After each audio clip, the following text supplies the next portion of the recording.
سورۃ التحریم میں اللہ رب العزت نے پیغمبر کو مخاطب کر کے ارشاد فرمایا، یا ایھا النبی، اے نبی، لم تحرم ما احل اللہ لک، کیوں آپ حرام ٹھہراتے ہیں اپنے لیے وہ چیز جو اللہ نے آپ کے لیے حلال ٹھہرائی ہے؟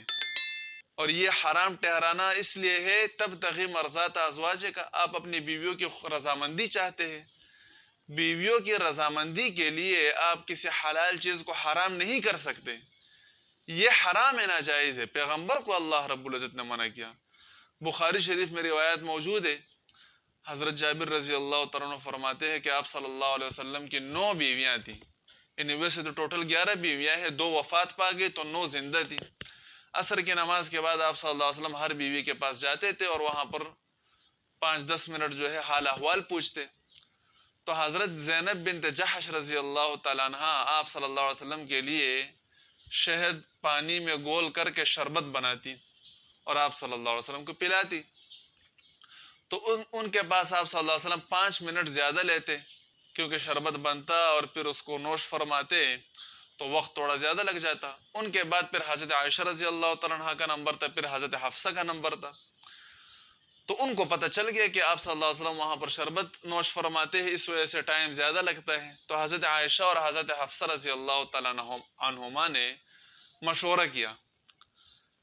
کہ حضرت عائشہ نے فرمایا کہ پہلے میں آپ صلی اللہ علیہ وسلم کو کہوں گی کہ آپ کے منہ سے مغافیر کی بو آ رہی ہے۔ مغافیر یہ ایک خاص قسم کی بوٹی ہے جو بدبو، خطرناک بدبو اس کی ہوتی ہے، اور آپ صلی اللہ علیہ وسلم کو بدبو بڑی ناپسند تھی۔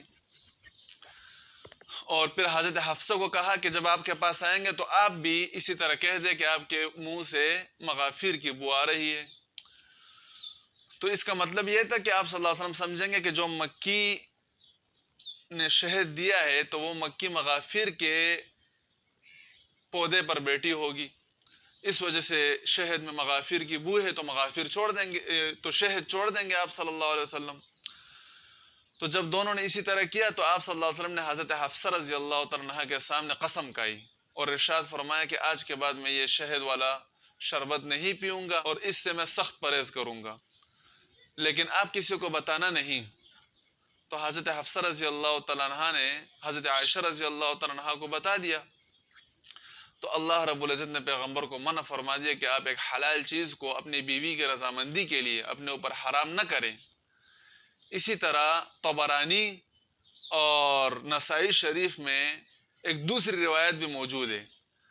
کہ آپ صلی اللہ علیہ وسلم حضرت حفصہ رضی اللہ تعالیٰ عنہ کے نمبر میں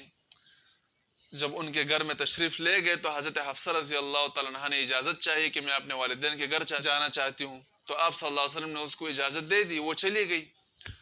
تو حضرت ماریہ قبطیہ رضی اللہ تعالیٰ عنہ جو آپ کی باندی تھی اور مصر کے بادشاہ مقوقس نے تحفے میں بھیجی تھی، آپ صلی اللہ علیہ وسلم نے ان سے صحبت کر لی، ماریہ قبطیہ رضی اللہ تعالیٰ عنہ سے،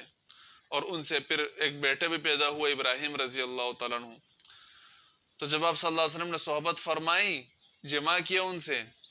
تو اتنے میں حضرت حفصہ رضی اللہ تعالیٰ عنہ واپس آ گئی، پہنچ گئی۔ جب حالات کو دیکھ لیا تو ان کو اندازہ ہو گیا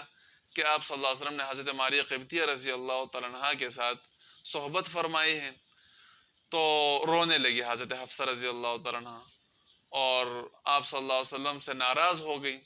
اور کہا کہ میرے نمبر میں آپ نے اس طرح کیوں کیا، کسی اور کے نمبر میں آپ نہیں کرتے، میرے نمبر میں آپ نے کیا۔ تو آپ صلی اللہ علیہ وسلم نے اس کو خوش کرنے کے لیے قسم کھائی کہ آج کے بعد میں ماریہ قبطیہ رضی اللہ تعالیٰ عنہ کے پاس نہیں جاؤں گا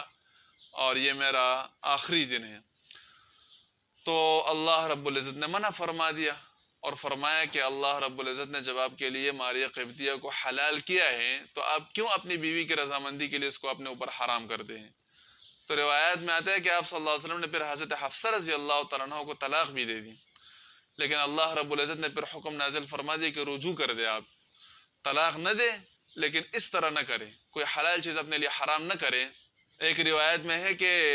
رجوع کرے، فَإِنَّهَا صَوَّامَةٌ قَوَّامَةٌ، روزہ دار ہے، عبادت گزار ہے، روزے اور عبادت بہت زیادہ رکھتی ہے، اس وجہ سے رجوع کر لے۔ اور ایک روایت میں آتا ہے کہ حضرت عمر رضی اللہ تعالیٰ عنہ کی وجہ سے رجوع فرما لے، کیونکہ حضرت عمر رضی اللہ تعالیٰ عنہ پھر ناراض ہوں گے۔ تو بہرحال آپ صلی اللہ علیہ وسلم کو جب یہ اختیار نہیں ہے کہ کسی حلال چیز کو اپنے لیے حرام کر دیں، تو اور پھر کس کو اختیار ہے؟ تو جو لوگ بڑے خوش اخلاق بننے کی کوشش کرتے ہیں اور بڑے پرہیزگار دیندار بننے کی کوشش کرتے ہیں اور حلال چیزوں سے بچنے کی کوشش کرتے ہیں،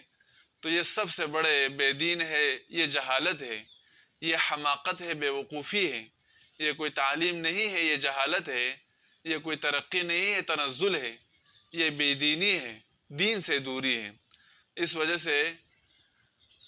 ایسے لوگوں کی بات میں جو ہے بظاہر تو خوبصورتی ہوتی ہے، خوشنما باتیں ہوتی ہے، لیکن حقیقت میں